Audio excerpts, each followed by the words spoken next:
I want to refer the Taoiseach to the recent UNICEF report, Children of the Recession. This report deals with the impact of the recession on children in the OECD. Many deputies have referred to it, but no one has held your government account for that impact on your decisions on children in this state. The figures for Ireland make for sober reading, to say the least. The number of children suffering poverty rose from 18% in 2008 to 28.6% in 2012. We are now catching up on the US, which have a disgraceful rate of 32.5% and have passed the UK of child poverty of 25.6%. These figures represent a damning indictment of global capitalism, that such poverty can exist in the richest country as a consequence of the inequality that lies at the heart of capitalism, as in fact an essential part of the system.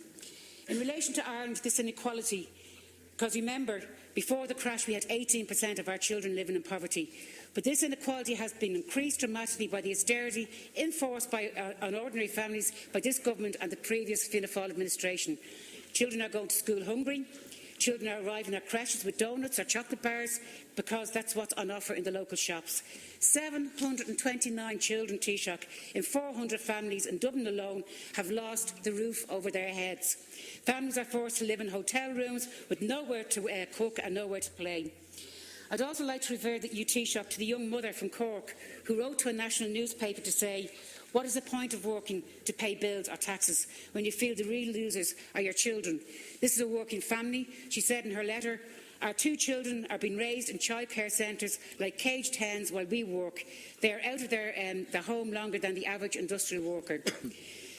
The other end of the scale at the other end of the scale, the report says we have 16% of 15 to 24-year-olds not in employment, not in education and not in training. Along with those forced to emigrate, they are part of a generation cast aside. This is the real price of austerity, Taoiseach, of the choices that your government has made along with the previous government. And I want to ask you, do you agree that they are a result of the choice that you made and your government have made by bailing out the bankers, protecting the wealthy at the expense of those who most need in society? Thank you. Taoiseach. No, I don't agree. I agree, of course, that the situation that the government inherited 3.5 years ago was unprecedented in terms of the scale of the economic challenge. 250,000 jobs lost, every house in the country in negative equity, disillusionment and disappointment and no hope, emigration and poverty staring many people in the face. We've come a long way in that time, Deputy Collins, and we still have quite a distance to travel. But the figures that are now emerging show an improvement in the situation for children and for families all over the country.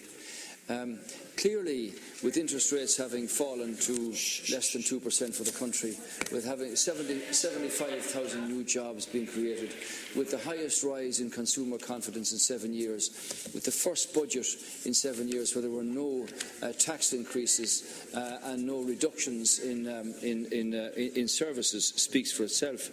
You mentioned in respect of housing, government in the most recent budget allocated $2.2 billion for social housing, are bringing forward changes in flexibility in the planning legislation with 2 bills on the way. The instruction to NAMA to assist in terms of provision of both units that are unfinished and for land for planning where construction can take place. The improvement of up to 1,800 vacant units in Dublin, for which money has been allocated both here and around the country, construction and reconstruction which is underway. In regard to the programme for Construction 2020 to stimulate that industry, which, as you know, collapsed at the end of the so-called Celtic Tiger years. You mentioned rightly about young people. That's why during Ireland's presidency we were the country that promoted and brought in, indeed with the Taoiseach, a leading role for the Youth Guarantee. That's why the nature of FÁS was changed entirely and evolved into Solace. with serious funding provided for training, for apprenticeships, for trades, for opportunities. And you mentioned the letter from the young mother in Cork, and I admire her writing to the paper. And as she pointed out, this has been something that has befallen tens of thousands of families. And I would say to you, Deputy Collins, that's why in the budget, for the first time in quite a long time, the government is actually able to reverse the trend by reducing income tax. And in a case of a couple with average income, with two incomes, they stand to have €1,200 returned to them by that income tax reduction. And as you're aware, the €5 increase per child per month. And that will apply again next year and will apply again the year after. So it is a recognition of the sacrifices that people have made, but a reflection also on the government wanting to give back to those who have been most seriously pressurised because of the impact of the recession on our country. And that trend will continue over the next number of years. Thank you. Deputy Collins. Your reply just amazes me, Taoiseach. This is a UNICEF report that said it didn't have to be like this, according to that report. Many other countries, such as Chile, Poland and Romania, did a much better job of protecting their children through 5 years of so-called fiscal adjustments, with countries beholden to the International Monetary Fund faring worst.